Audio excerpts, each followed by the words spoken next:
ஆண்டவராகிய இயேசு கிறிஸ்துவின் நாமத்தினாலே உங்களை நான் வாழ்த்துகிறேன். இன்றைய நாளுக்குரிய வேத வசனம் வெளிப்படுத்தினல் 22ஆம் அதிகாரம் 12ஆம் வசனம்.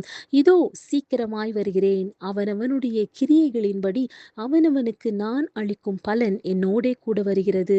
ஆம் பிரியமானவர்களே, இந்த வானத்தையும் பூமியையும் உண்டாக்கின தேவனாகிய கர்த்தர் சொல்லுகிறார், சீக்கிரமாய் வரப்போகிறேன் என்று.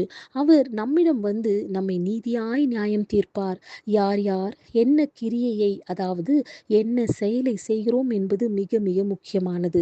நம்முடைய செயல் மற்றவர்களுக்கு நன்மையாக உள்ளதா அல்லது தீமையாய் காணப்படுகிறதா என்பது முக்கியம். நாம் பேசும்போது மற்றவர்கள் காயப்படுகிறார்களா அல்லது ஆறுதல் அடைகிறார்களா? சற்று சிந்தித்து பார்க்க வேண்டும். கர்த்தர் விரும்புகிற மனிதனாய் மாற வேண்டும்.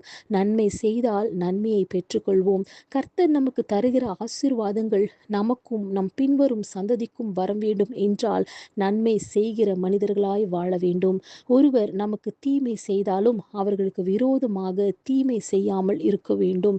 இயேசு கிறிஸ்து சீக்கிரமாய் வந்து நம்முடைய செயல்களுக்கு ஏற்ற பலனை நமக்கு கொடுப்பார். ஆமென்.